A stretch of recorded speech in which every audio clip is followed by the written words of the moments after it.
بسم اللہ الرحمن الرحیم۔ السلام علیکم خواتین و حضرات، میرا نام عمیر شاہد ڈوگر ہے اور میں فارمن اردو سوسائٹی کا جنرل سیکرٹری ہوں، اور آج کے سیشن کو میں بزبان انگریزی ماڈریٹ کروں گا۔ آج میں آپ سب کو آج کے سیشن میں خوش آمدید کہتا ہوں۔ آج کے اس سیشن کا موضوع ہے، وہ شخص ہے جو پیام محبت کا، پیام حقیقت کا اور ان سب سے بڑھ کر حقیقت کا پیامبر ہے، اور میری مراد منٹو سے ہے، جس کا نام سنتے ہی بہت سے لوگوں کے جو دل ہیں وہ خوشی سے اچھل پڑتے ہیں، بہت سے لوگوں کے جو دل ہیں وہ غصے سے ابل پڑتے ہیں، اور یقیناً بہت سے لوگوں کے دل خوف سے لرز بھی اٹھتے ہوں گے۔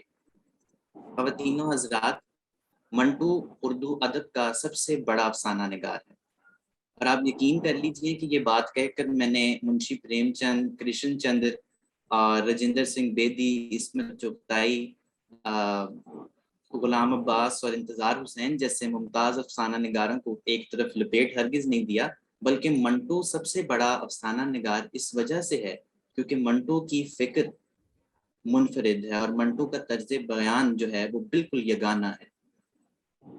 میں سب سے پہلے آپ کو منٹو کی تخلیقات گنوانا چاہتا ہوں، اور اس کے بعد ہم اس سیشن کو باری باری ان کی تمام جو اصناف ہیں جس میں انہوں نے اپنی تبازمائی کی ہے، ہم اس پر پھر باقاعدہ گفتگو کریں گے۔ منٹو نے اپنی ساری حیات میں 237 کے قریب کہانیاں لکھی، جس میں سے 3 کے قریب کہانیاں ایسی ہیں جن کا ٹیکسٹ ہمارے پاس موجود نہیں۔ 24 کے قریب انہوں نے خاکے لکھے، 65 کے قریب انہوں نے ڈرامے لکھے جس میں سے ایک کا ٹیکسٹ ہمارے پاس موجود نہیں، اور ایک انہوں نے ناول لکھا بلا عنوان کے نام سے۔ اس کے علاوہ مضامین اور مقالوں کی تعداد تو بے شمار ہے۔ یقیناً اس قلیل مدت میں ہم ان تمام تخلیقات پر گفتگو اس طرح سے نہیں کر سکیں گے جس طرح کہ منٹو کا حق ہے، لیکن ہماری کوشش ہوگی کہ ہم منٹو کے جو خاکے ہیں، جو مضامین ہیں اور بالخصوص جو افسانے ہیں، ہم ان پر کچھ تفصیل سے گفتگو ضرور کریں۔ خواتین و حضرات، آج کے اس سیشن کا مقصد کچھ الگ ہے۔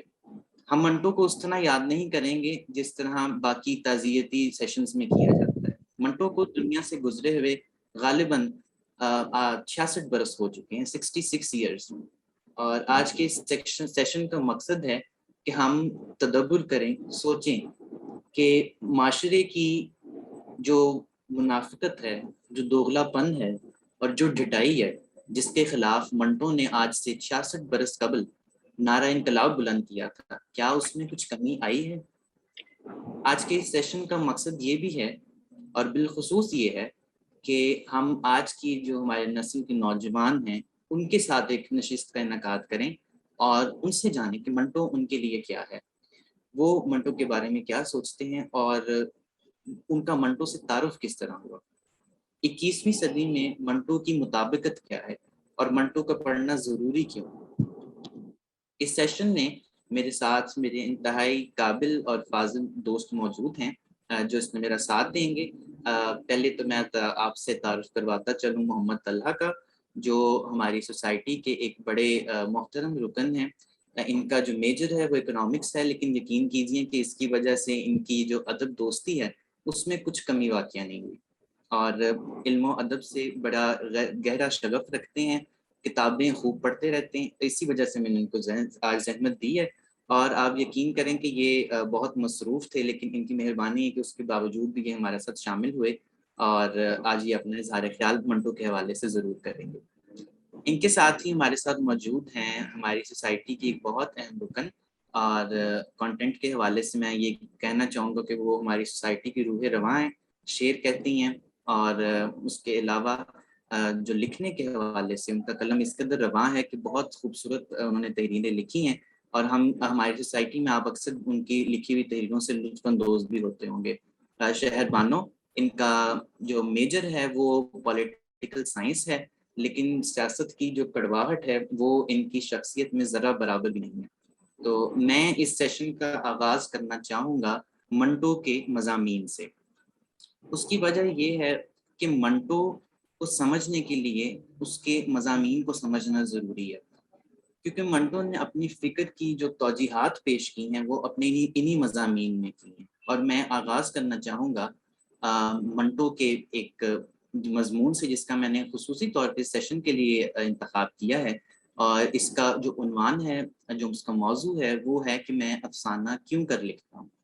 اور تینوں حضرات، یہ منٹو کا ایک عجیب ترین مضمون ہے، اور کیونکہ ایک تو یہ بڑا مختصر ہے اور سمجھنے کے حوالے سے یہ ہے تو آسان، مگر کچھ فکرے اس میں اس طرح کے ہیں جو ہمیں الجھن میں ڈال دیتے ہیں۔ جب میں اس کو پڑھ رہا تھا تو ایک فکرہ میں نے اس میں پڑھا، اس میں منٹو کہتے ہیں کہ افسانہ تو خدا لکھتا ہے، منٹو صرف اس کی آخری سطر لکھتا ہے۔ آپ یقین کیجئے کہ یہ جب میں نے پہلی دفعہ سطر پڑھی تھی تو مجھے کچھ عجیب سا لگا، اور ایک مسلمان ہونے کی حیثیت سے یقیناً میں نے اس کو رد کر دیا تھا، جیسا کہ آج کل ہم ملا کے زیر اثر کرتے رہتے ہیں۔ اور مجھے بڑا عجیب لگا یہ پڑھ کر کہ یہ کیسے ہو سکتا ہے، کیونکہ مطلب جب میرا تعارف منٹو سے ہوا تو اس وقت جو میری جو فکر ہے وہ اس وقت یقیناً ایک ابتدا کے ارتقائی منازل میں تھی، جو کہ ابھی بھی ہے۔ جب میں نے ان کے افسانے باقاعدہ طور پہ پڑھے تو مجھے اس بات کا احساس ہوا کہ یہ ایسا کیوں کہتے ہیں۔ میں اس کی وجہ ضرور پیش کروں گا۔ ایک اور سطر میں وہ کہتے ہیں کہ منٹو سوچ کر افسانہ نہیں لکھتا، افسانہ تو میری جیب میں ہوتا ہے، میں جیب سے نکالتا ہوں اور لکھنا شروع کر دیتا ہوں۔ یہ بھی اپنے آپ میں ایک بڑی عجیب بات تھی۔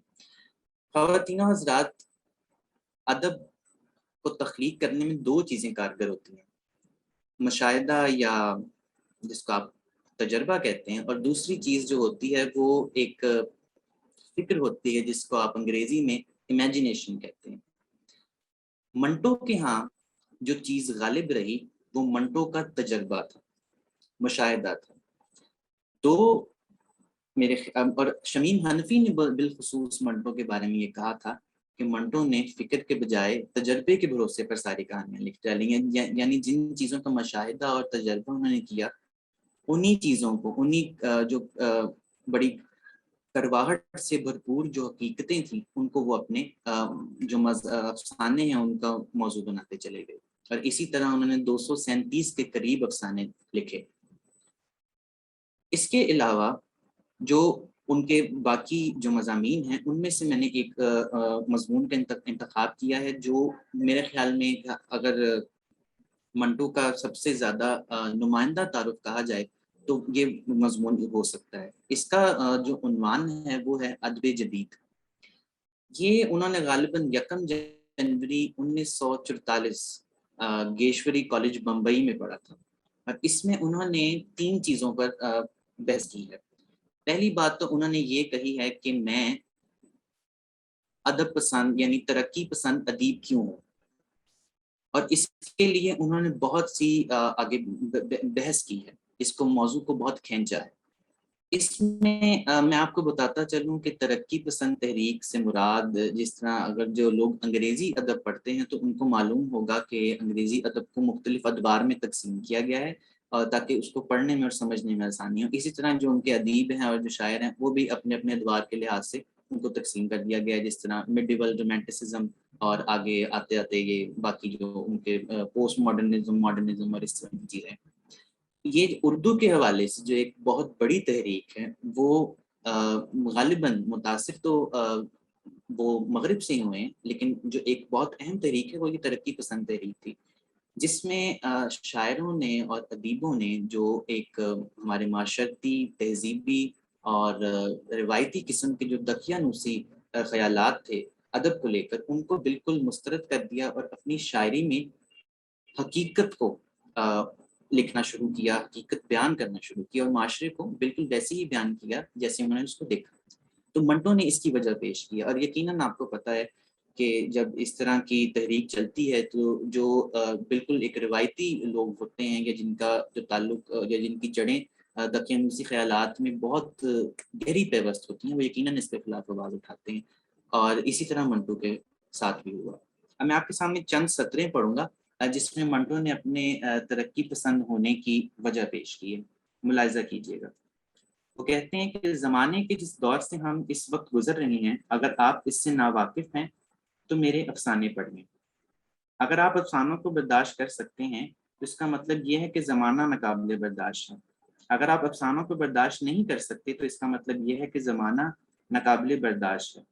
مجھ میں جو برائیاں ہیں وہ اس عہد کی برائیاں ہیں۔ میری تحریر میں کوئی نقص نہیں۔ جس نقص کو میرے نام سے منسوب کیا جاتا ہے دراصل وہ موجودہ نظام کا نقص ہے۔ پھر ایک جگہ وہ اور کہتے ہیں کہ سب سے بڑا الجھاؤ اس ترقی پسند ادب کے بارے میں پیدا ہوا ہے، حالانکہ پیدا نہیں ہونا چاہیے تھا۔ ادب یا تو ادب ہے ورنہ ادب نہیں ہے۔ آدمی یا تو آدمی ہے ورنہ آدمی نہیں ہے۔ گدھا ہے، مکان ہے، میز ہے یا کوئی اور چیز۔ کہا جاتا ہے سعادت حسن منٹو ترقی پسند انسان ہے۔ یہ کیا بےہودگی ہے۔ سعادت حسن منٹو انسان ہے اور ہر انسان کو ترقی پسند ہونا چاہیے۔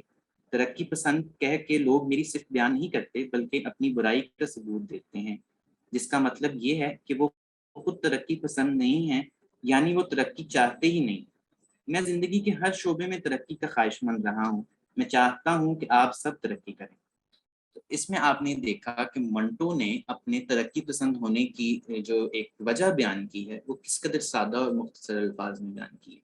اسی مضمون میں جو دوسرا ایک موضوع انہوں نے چھیڑا ہے وہ ہے کہ انہوں نے جنس کو موضوع کی بنایا اپنے افسانوں کا، اور جو اس میں اگر میں تھوڑا سا انگریزی میں ڈھانپ کے کہہ دوں تو مطلب اتنی زیادہ سیکشولیٹی کو اور سیکس کو اتنا زیادہ انہوں نے اس میں عیاں کیوں کیا، جس کی وجہ سے علی سردار جعفری جیسے بڑے محترم اور بڑے معزز جو ہمارے ناقدین میں سے ہیں اور شاعر بھی بہت زبردست ہیں اور ادیب بھی، انہوں نے کہا تھا کہ یہ غلاظت نگار ہے سوویت کے روس کے انس غلاظت نگار کی طرح۔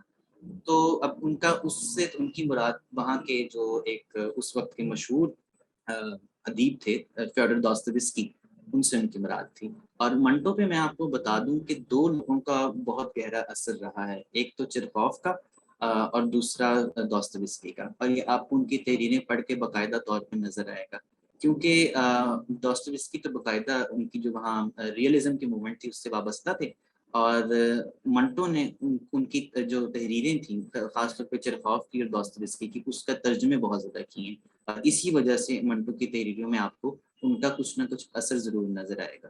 اور جہاں تک جنس کی بات ہے، اور کہا جاتا ہے کہ منٹو نے عورت کو بالخصوص اپنے افسانوں کا ایک موضوع بنایا اور لطف پیدا کرنے کی کوشش کی، وہ اس قسم کے جس کو ابھی میں بھی اس قسم کے کہہ رہا ہوں، اس قسم کے وہ سینس ڈال کر ابھی بھی آپ دیکھ سکتے ہیں کہ ہم ان افسانوں پر بات کرتے ہوئے کتنا جھجکتے ہیں، اور یہ ابھی بھی یہ لمحہ فکری ہے ہمارے لیے۔ اس کی انہوں نے ایک جو وجہ پیش کی ہے وہ بڑی دلچسپ ہے، سنیے گا۔ لوگ آج کل مجھے کہتے ہیں کہ ادیبوں کے اعصاب پر عورت سوار ہے۔ سچ تو یہ ہے کہ حبوط آدم سے لے کر اب تک ہر مرد کے اعصاب پر عورت سوار رہی ہے، اور کیوں نہ رہے۔ مرد کے اعصاب پر کیا ہاتھی گھوڑوں کو سوار ہونا چاہیے؟ جب کبوتر کبوتریوں کو دیکھ کر گٹکتے ہیں تو مرد عورتوں کو دیکھ کر ایک غزل یا افسانہ کیوں نہ لکھیں؟ عورتیں کبوتریوں سے کہیں زیادہ دلچسپ، خوبصورت اور فکر خیز ہیں، کیا میں جھوٹ کہتا ہوں؟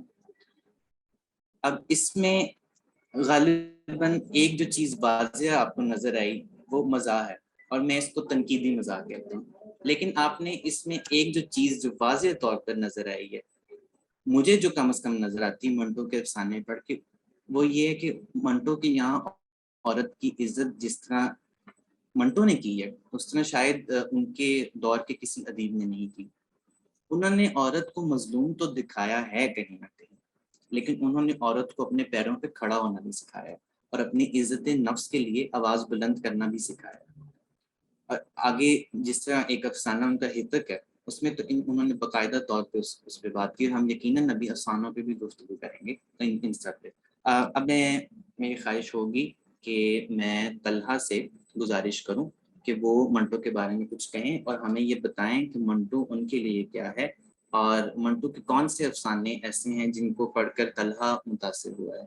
طلحہ آپ اگر آپ موجود ہیں تو اپنا مائک اور اپنی ویڈیو آن کر لیجئے گا اور ہم سے مخاطب ہوں، شکریہ۔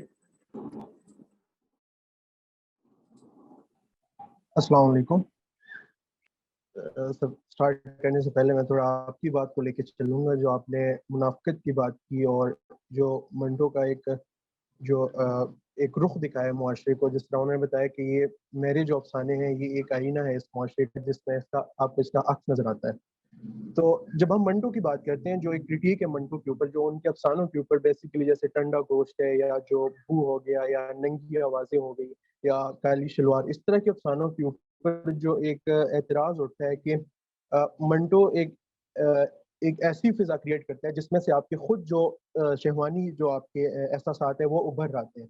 لیکن اگر اس کے برعکس دیکھا جائے تو جو کریکٹرز منٹو خود ڈیولپ کرتا ہے، جو اپنی وہ ایک کریکٹر کو لے کے آتے ہیں اپنے افسانے میں، تو جو وہ ان کے منہ میں الفاظ ڈالتا ہے جو منٹو اپنے کریکٹر سے کہلوانا چاہتا ہے، تو وہ سوری تو وہ ایک اسی آدمی کے کہنے کا ساتھ ہے. مطلب اگر ہم دیکھیں تو ہمارے ہاں اگر ایک اس طرح کی شخص کو ہم فار ایگزامپل اگر ایک پروسٹیٹیوٹ ہے، یا فار ایگزامپل ایک بندہ جو اس سائڈ پہ جاتا ہے، ان کے منہ سے آپ کوئی اچھی بات سننے کو نہیں ملے گی. لیکن اگر ہم منٹو کو دیکھیں تو وہ ایک برائی میں بھی آپ کو اچھائی دکھائی دیتی ہے ان کی.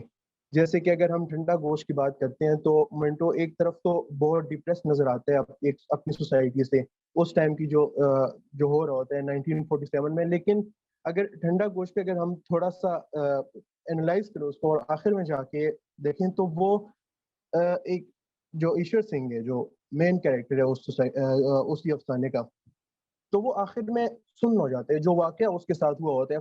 لائک وہ ایک بندہ 6 بندوں کو قتل کر کے آتے ہیں، اس چیز کا افسوس نہیں ہے، لیکن جو بعد میں وہ ایک حرکت کر بیٹھتا ہے، اور وہ حرکت جو وہ کرتا رہتا ہے، جو اس کی ایک عادت ہے جو پہلے سے وہ چاہتا رہتا ہے بننے کے ساتھ، لیکن وہ جو ان کے ساتھ ہوتے ہیں وہ اس کو ان اے وے ایک ورڈ جو اردو میں ہم یوز کرتے ہیں اس کو نامرد کر دیتا ہے. وہ اس کے بعد سوچ نہیں سکتا اس چیز کے بارے میں. تو منٹو کے اندر جو چیزیں، منٹو کو ڈاکٹر عارفہ سعیدہ کہتی ہیں کہ منٹو کو روح کے داغ پسند نہیں، جسم کے داغ پسند ہے. تو اگر اس جملے کو ہم لیں اور ہم ٹھنڈا گوشت کی طرف رجوع کرتے ہیں تو ہمیں یہی نظر آتا ہے کہ جو ہمارا کہ جو ایشور سنگھ ہوتا ہے اس کے روح کے داغ لگی ہوتی ہے. اگر منٹو کو جسم کے داغ وہ قبول ہے، لیکن روح کے داغ وہ قبول نہیں کر پاتے. اور انہی کریکٹر کے ذریعے وہ آپ کو بتاتے ہیں کہ جو یہ معاشرہ ہے، جو سوسائٹی ہے، اور جو آج کل بھی ہماری اگر ہم دیکھیں تو اس کی روح گندی ہوئی ہے. اس روح کو وہ اپنے مختلف کریکٹرز کے ذریعے کھلاتے ہیں. دوسری جو چیز مجھے زیادہ اٹریکٹ کرتی ہے منٹو کی طرف، کہ منٹو اپنے رائٹرز کو ایجوکیٹ کرتا ہے اپنے افسانوں کے ذریعے. بہت کم ایک پلیجر ریڈنگ ہو گیا آپ کے لیے، لیکن وہ آپ کو کافی زیادہ ایجوکیٹ کرتا ہے. اگر ہم نیا قانون کے حوالے سے لے، یا جو ٹوبٹ سنگھ کے حوالے سے لے، اس کے اندر ایک سٹائر ہے، لیکن اس سٹائر کے ذریعے وہ آپ کو بتانا بھی چاہتا ہے، جیسے کہ جو اس میں ٹانگے والا ہوتا ہے، اس کی جو کریکٹر کو جس طرح وہ شروع سے ڈیولپ کرتا ہے کہ اس کے پسند ہوتا ہے اس کو خبریں سننا ادھر ادھر کی، یہ آج بھی ہمارے ہاں موجود ہے. اور جو اس طرح کے اسپیسی سے وابستہ لوگ ہوتے ہیں ان کے ہاں ایسا ہی ہوتا ہے، کسی انسنی بات پہ یقین کر دینا یا اس طرح کی. تو وہ جو کچھ کے ذریعے ایک نفرت ہوتی ہے جو اس زمانے میں انگریزوں کی طرف، مطلب آج کل لوگ کہہ بیٹھتے ہیں کہ انگریزوں نے یہ کیا جو ان کے نغمے گاتے ہیں.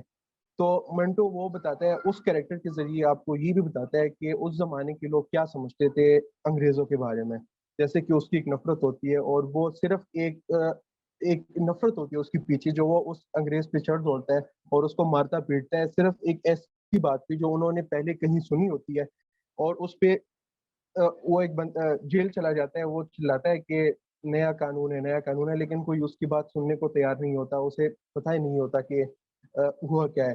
اس سے ایک اور اگر ہم دیکھیں تو ایک بات کا پتہ چلتا ہے کہ جو سب کچھ جب کوچوان صبح نکلتا ہے 1 اپریل کو، تو وہ کہتا ہے کہ نیا قانون سے سب کچھ بدل گیا ہوگا. تو یہ ایک منٹو ایک طنزیہ انداز میں لگتا ہے کہ یہ بھی آزاد ہو گیا، یہ بھی آزاد ہو گیا. اس طرح وہ کہتا ہے کہ ہندوستان آزاد ہو گیا، پاکستان آزاد ہو گیا، لیکن ان دونوں ممالک میں انسان غلام تھا، تعصب کا غلام، مذہبی جنونیت کا غلام. تو وہ جب صبح اٹھتا ہے اور وہ دیکھتا ہے کہ سب کچھ تو ویسا کہ ویسا ہی ہے نیا قانون میں. نیا قانون 1 اپریل کو لاگو ہونا ہوتا ہے. وہ دیکھتا ہے کہ مجھے تو کچھ